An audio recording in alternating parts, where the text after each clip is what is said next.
Jadi teori baterai sendiri ini saya saya ambil quote dari Dr. Adi W. Gunawan, ini dokter anak yang spesialis yang sudah terkenal. Bapak Ibu mungkin tidak yang sudah familiar dengan ini, yaitu rasa aman seorang berbanding lurus dengan isi baterai kasihnya.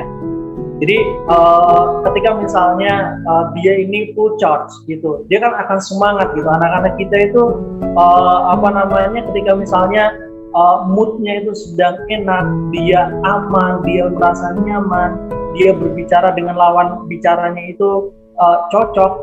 Saya yakin apapun yang kita berikan input ke mereka, input apapun yang kita berikan ke mereka itu saya kira akan langsung ditanggapi gitu.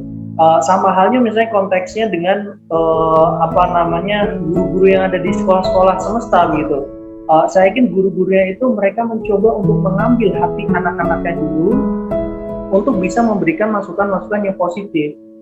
Nah, mengambil hati itu yang memang berbeda dari misalnya ada anak yang ya katakanlah dia suka main bola, atau misalnya dia lebih suka olahraga daripada dia beraktivitas musik gitu misalnya. Tentunya pendekatan dengan bermain bola dengan anak itu akan lebih efektif daripada pendekatan dengan extra lesson gitu misalnya. Itu kan hal yang dilakukan oleh saya yakin guru-guru semesta ini, karena mereka sangat dekat dengan siswanya. Nah, untuk orang tua apalagi gitu.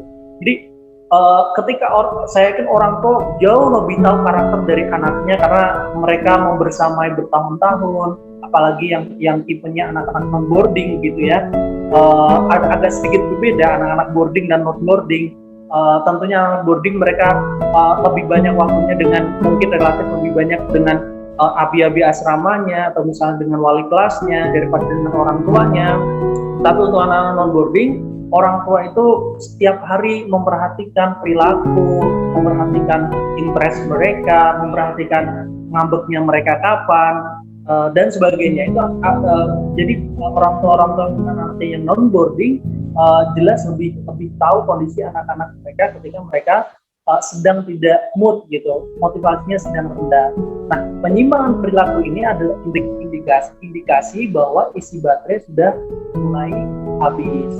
Nah, ketika sudah mulai habis, berarti tugas kita sebagai pendidik, sebagai pendamping adalah mencharge-nya. Jadi recharge baterai kasih sayang anak-anak kita. Nah, baterai kasih sayang ini apa saja sebenarnya sih, dan di dalam baterai kasih sayang ini yang kita perlu recharge Bapak Ibu semuanya. Nah, ada lima hal yang sekiranya ini meskipun saya tulis nomor 1 ini, nomor 2 ini, nomor 3 ini, nomor 4 dan nomor 5 ini sekian, ini tidak terfokus pada ordernya ya. Mungkin ada satu anak ini aneh jenisnya, ada 5 jenis tapi tidak berdasarkan order. Maksud saya di sini ada kata-kata pendukung, terus kemudian quality time, sentuhan fisik, pelayanan, dan menerima hadiah. Nah, kata-kata pendukung ini misalnya bisa jadi tidak lebih dulu daripada quality time, atau sentuhan fisik bisa jadi lebih dulu daripada kata-kata pendukung. Jadi ini ordernya bisa menyesuaikan dengan karakter anak begitu, tetapi ini ada preferensi dari tadi yang sama Dr. Adi Gunawan tadi. Jadi ini adalah 5 yang memang disarankan untuk kita selalu perhatikan ketika kita deal with anak-anak kita.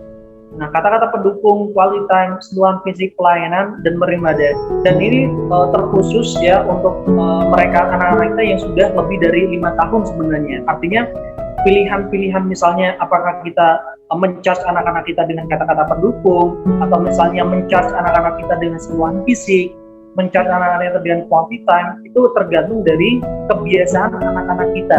Sekali lagi, kebiasaan dari putra dan putri kita.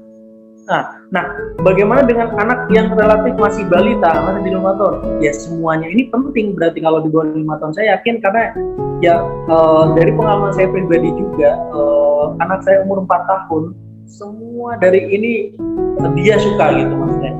Dari kata-kata pendukung, dari misalnya jalan-jalan sama orang tuanya, dipeluk orang tuanya, dilayani, dikasih hadiah, itu semuanya itu saya kira relevan untuk anak-anak yang di bawah 5 tahun gitu. Dan di atas 5 tahun ini memang harus diatur temponya, mana yang akan digunakan, mana yang akan di pending dulu gitu.